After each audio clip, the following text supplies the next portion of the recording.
बिस्मिल्लाहिर्रहमानिर्रहीम। अस्सलाम वालेकुम एस्पायरेंट्स। बहुत सारे लोग पीएमएस, सीएसएस या दूसरे कम्पेटिटिव एग्ज़ाम्स को इंतहाई मुश्किल समझते हैं और इनमें उनको जो सबसे मुश्किल चीज़ लगती है वो इंग्लिश ऐसे है। जबकि मेरे पॉइंट ऑफ व्यू में ना तो पीएमएस, सीएसएस और कम्पेटिटिव एग्ज़ाम मुश्किल है और ना ही इंग्लिश ऐसे मुश्किल है उन लोगों के लिए जो प्लानिंग और अच्छे तरीके से स्ट्रक्चरली, या आप यूँ कह लें कि वो प्रॉपर स्ट्रेटजी के साथ चलते हैं तो उनको कामयाब होने से कोई चीज़ नहीं रोक सकती है।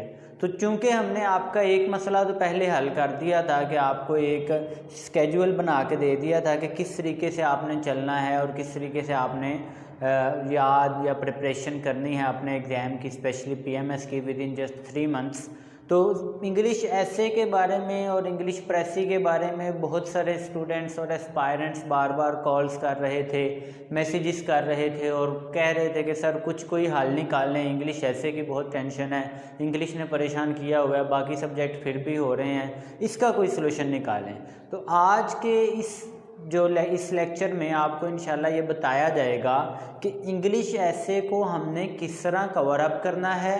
आप देखें, दुनिया की बड़ी से बड़ी मुश्किल हो जाए, पूरी दुनिया का मसला हो जाए, एक ही रूल है जिससे आप उसको सॉल्व कर सकते हैं, वो है डिवाइड एंड कंट्रोल रूल। अब वो डिवाइड एंड कंट्रोल रूल क्या है कि आप लेंथी काम को छोटे छोटे पार्ट्स में डिवाइड करें, फिर एक एक पार्ट को कंट्रोल करते जाएं तो आप उस पूरी प्रॉब्लम को ओवरकम कर जाते हैं। और इस तरह जो शख्स करता है उसके लिए ना इंग्लिश ऐसे मुश्किल रहता है और ना ही उसके लिए पीएमएस, सीएसएस या किसी भी तरह का कोई भी एग्ज़ाम या कोई प्रॉब्लम मुश्किल रहती है। तो आज इंशाल्लाह आपको वो स्ट्रेटजी और प्लानिंग बताई जाएगी जिसके तहत आप बआसानी इंग्लिश ऐसे को कवर कर लेंगे। और आपको साथ ही साथ ये खुशखबरी भी मैं देता जाता हूँ कि आपको कोई अलग से सिर्फ इंग्लिश ऐसे पे तवज्जो नहीं देनी पड़ेगी, बल्कि आपने को रिलेट करना है सब्जेक्ट्स को और देखना है कि कौन सी चीज़ें मुख्तलिफ सब्जेक्ट्स में कॉमन है और उनको इकट्ठा आपने तैयार करते जाना है। सबसे पहले इंग्लिश ऐसे में आप एक चीज़ याद रख लें कि इसको 2 हिस्सों में आप डिवाइड करें। एक आप बोलेंगे मटेरियल और दूसरा होगा वे टू राइट। यानी वे टू राइट से क्या मुराद है कि लिखना कैसे है। बहुत सारे लोग ऐसे, बहुत सारे एस्पायरेंट्स ऐसे देखने में आए हैं कि उनके पास मटेरियल और कंटेंट तो बहुत अच्छा होता है लेकिन उनको लिखने का तरीका सही नहीं आता। बहुत सारे ऐसे अफराद भी होते हैं जिनका लिखने का तरीका अच्छा है लेकिन कंटेंट नहीं है। तो ये दोनों चीज़ें एक दूसरे के लिए लाजिम व मलजूम हैं। तो ये पहले तो 2 हिस्सों में इनको डिवाइड करेंगे, वे टू राइट क्या है और मटेरियल क्या है। तो मटेरियल कैसे तैयार करना है और वे टू राइट कैसे सीख रहे हैं, ये दोनों चीज़ें आपको मैं बताता हूँ। अब पहले मटेरियल की बात कर लेते हैं। तो मटेरियल को भी आगे मैंने 2 हिस्सों में डिवाइड किया है, एक है वोकैबुलरी, दूसरा है कंटेंट। यानी आपने लिखना क्या है, बॉडी ऑफ द एसे क्या होगी, आपने जो चीज़ें उसमें लिखनी हैं, जो आप यूँ कह लें कि आपने उसमें हवाला जात देने हैं, रेफरेंसेस देने हैं, या आपने जो भी कोटेशंस उसमें ऐड करनी है वो कंटेंट आपके पास होना चाहिए अबाउट द टॉपिक। यानी फॉर एग्जांपल आपको 7-8 टॉपिक आए हैं ऐसे के, तो आपने वो टॉपिक सेलेक्ट करना है उसमें जिसके बारे में आपको सबसे ज़्यादा इन्फॉर्मेशन है। अब वोकैबुलरी इम्प्रूव कैसे होगी?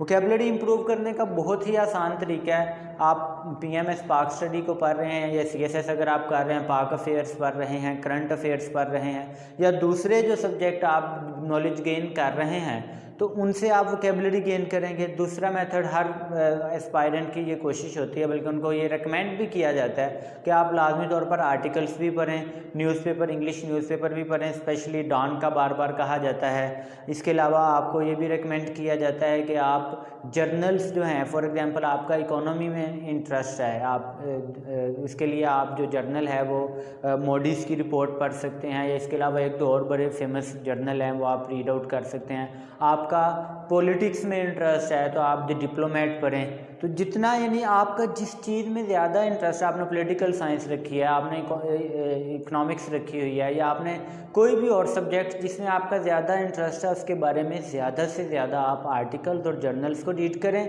उसके बाद न्यूज़पेपर में जो कॉलम्स या एडिटोरियल दिए होते हैं उनमें से भी आप कोशिश करें कि उसको ज़्यादा ध्यान से पढ़ें। अब उसमें से कुछ अल्फाज आपको नहीं आते होंगे, जो अल्फाज आपको नहीं आते वो अल्फाज आप नोट करें और उनके मीनिंग डिक्शनरी में से, अब ये आप सोचेंगे डिक्शनरी 700-800 की ले गए, उससे भी परेशान नहीं होना आपने। आपका हर काम मोबाइल में हो सकता है। आप इवन आप अखबार के पैसे भी ना लगाएं, आप अपने मोबाइल के ऊपर गूगल पे जाएं, गूगल क्रोम पे, और वहाँ से जाके आप डॉन न्यूज़ के पेज को फॉलो कर लें। वहाँ पे जाके आप दी न्यूज़ को फॉलो कर लें, आप दी इकोनॉमिस्ट को फॉलो कर लें। खुद ब खुद उनके आर्टिकल्स, कॉलम्स आपके सामने आना शुरू हो जाएंगे। इसके अलावा व्हाट्सएप पे बहुत सारे ऐसे ग्रुप्स हैं, अगर आपको फॉर एग्जांपल ग्रुप नहीं मिलता, आप हमारे साथ कांटेक्ट करें तो इंशाल्लाह आपको वो ग्रुप का लिंक भी दे दिया जाएगा कि आप वहाँ पे जाएं। वहाँ से आपको डेली डिफरेंट न्यूज़पेपर्स के आर्टिकल और एडिटोरियल उर्दू और इंग्लिश दोनों में मिल जाया करेंगे। तो वहाँ से आप वोकेबलरी गेन करें, अपनी जितनी हो सकती है वोकेबलरी उधर से गेन करें। तो इस तरह आपका ये वाला प्रॉब्लम वोकेबलरी वाला तो हल हो जाएगा। उसके बाद कंटेंट की बात है, तो कंटेंट आपने कोरिलेट करना है। आप यानी आप टॉपिक तैयार कर रहे हैं कि crisis in Pakistan, for example energy crisis है, या आप कह लें कि पॉलिटिकल डेफिशिएंसी है पाकिस्तान में, या आर्मी अटैक करती है बार बार हमारी डेमोक्रेसी पर। इस तरह के आप टॉपिक्स तैयार कर रहे हैं। पाकिस्तान की एटॉमिक पावर प्लांट कैसा है, या पाकिस्तान में टूरिज़्म प्रमोटिंग आप किस तरह कर रहे हैं, ये पाक अफेयर्स के टॉपिक्स हैं। आप उनको तैयार कर रहे हैं तो आपके ऐसे का मटेरियल भी साथ खुद ब खुद तैयार होता जाएगा। अब हम चलते हैं वे टू राइट की तरफ। अब वे टू राइट में सबसे इम्पोर्टेंट चीज़ ग्रामर है। अब ग्रामर अगर आपकी नहीं है तो आप पहले 3 महीने ग्रामर पे लाजमी लगा लें। अब ग्रामर में जो बेसिक्स हैं, इनके अलावा भी बहुत सारी चीज़ें हैं जो आपने सीखनी हैं, जिनमें मिसाल के तौर पर टेंसेस हैं, डायरेक्ट एंड इनडायरेक्ट हैं, एक्टिव एंड पैसिव वॉइस हैं, ये तो बेसिक्स हैं। इसके बाद आपने यूज़ ऑफ प्रेपोजिशंस हैं, आर्टिकल्स हैं, कंजक्शन, इंटरजेक्शन, एडजेक्टिव्स, इनको कहाँ कहाँ इस्तेमाल करना है, दी कहाँ लगाना है, आ कहाँ इस्तेमाल करना है, एन कहाँ इस्तेमाल करना है, ये सारी चीज़ें आपको पता होनी चाहिए। थर्ड फॉर्म कहाँ पे लगेगी, सेकंड फॉर्म कहाँ पे लगेगी, फर्स्ट फॉर्म इधर यूज़ होगी कि नहीं होगी, ये सारी चीज़ें आपको जो हैं वो अच्छे तरीके से पता होनी चाहिए कि आपने कौन सा वर्ड, कौन सा लफ्ज़, कौन सा आर्टिकल, कौन सा एडजेक्टिव किस जगह पे प्रॉपर वे में इस्तेमाल करना है। तो ग्रामर सीखना बेहद ज़रूरी है आपके लिए, इंग्लिश ऐसे या किसी भी तरह के PMS CSS के एग्ज़ाम के लिए। उसके बाद आप आ जाएँ स्ट्रक्चर ऑफ द ऐसे। अच्छा, ग्रामर का जो आपका मसला है वो भी हम हल करने की कोशिश कर रहे हैं। उम्मीद है कि आइंदा 1 वीक तक आपको ग्रामर के ऊपर लेक्चर्स मिलना शुरू हो जाएंगे, और सिर्फ 25 लेक्चर होंगे, हर लेक्चर 15 से 20 मिनट लेंथ का होगा। जो शख्स इंशाल्लाह वो 25 लेक्चर देख लेगा, वो शुरू आप कह लें कि मैट्रिक से लेकर मास्टर्स तक और CSS PMS किसी भी तरह के एग्ज़ाम के लिए ग्रामेटिकली प्रिपेयर हो जाएगा इंशाल्लाह।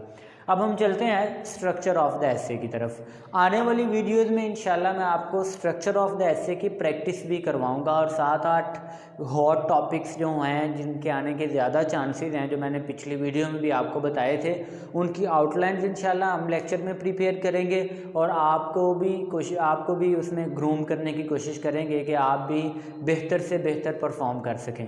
तो अब स्ट्रक्चर की बात कर लें तो स्ट्रक्चर में सबसे पहली चीज़ आपकी है जी आउटलाइंस। अब आउटलाइंस जो आपने बनानी है ये आपकी इंतहाई बेहतरीन क्वालिटी की होनी चाहिए, और इसमें आपने पूरे टॉपिक ऑफ द ऐसे को कवर करना है हर लिहाज से। मिसाल के तौर पर आपको अगर सोशल मीडिया पर ऐसे आ जाता है, मिसालें चलें हम बाद में करेंगे कि किस तरह हमने आउटलाइंस बनानी है। आउटलाइंस पे आपने अपना अच्छा खासा टाइम सर्व करना है, ऑलमोस्ट 15 से 20 मिनट या आधा घंटा आपने आउटलाइंस पे लगा देना है। अब आउटलाइंस के बाद आपने इंट्रो की तरफ जाना है। इंट्रोडक्शन में जब आप यानी दूसरी अहम चीज़ है वो इंट्रोडक्शन है। तीसरी चीज़ ऐसे में आ जाएगी बॉडी ऑफ द ऐसे, और चौथी चीज़ उसमें आ जाएगी कंक्लूजन। अब यहाँ पे बहुत सारे स्टूडेंट्स ये क्वेश्चन पूछते हैं कि सर क्या आउटलाइंस के बाद हमने ऐसे के अंदर किसी तरह की हेडिंग्स लेनी है? तो ये बात याद रख लें कि ऐसे के अंदर किसी भी तरह की हेडिंग आपने नहीं देनी। अगर आप ऐसे के अंदर दोबारा हेडिंग दे रहे हैं तो इसका मतलब ये है कि आप ब्लंडर कर रहे हैं, और उस ब्लंडर की सज़ा आपको ये मिलेगी कि वो कभी भी आपको ऐसे में पास नहीं करेगा। अलबत्ता ऐसे के अंदर आप रेफरेंसेस दे सकते हैं। आप मिसाल के तौर पर आप कोई शेर लिखना चाहते हैं, आपने कोई वर्ड्स याद की हुई है, कोई आयत आती है आपको, या आप किसी पोइट का हवाला देना चाहते हैं, किसी राइटर का हवाला देना चाहते हैं, किसी की कोटेशन लिखना चाहते हैं, तो आप ज़रूर उसमें लिखें।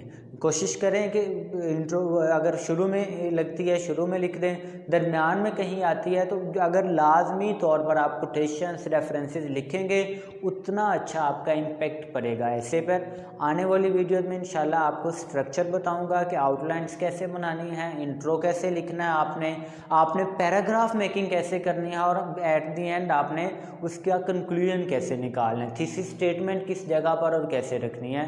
वो इंशाल्लाह साथ हम प्रैक्टिस भी करेंगे हॉट टॉपिक्स की, और उसके साथ साथ हम ये सारी आपको ग्रूमिंग भी आपकी हो जाएगी इंशाल्लाह। उम्मीद करता हूँ कि आज के इस लेक्चर से आपको बहुत सारे पॉइंट्स क्लियर हो गए होंगे। फिर भी अगर आपके कोई क्वेश्चंस हैं या सजेशंस हैं तो आपसे दरख्वास्त है कि आप कमेंट बॉक्स में लाजमी मुझे आगाह करें। अल्लाह ताला मेरा और आपका हामी और नासिर हो। अल्लाह हाफिज़।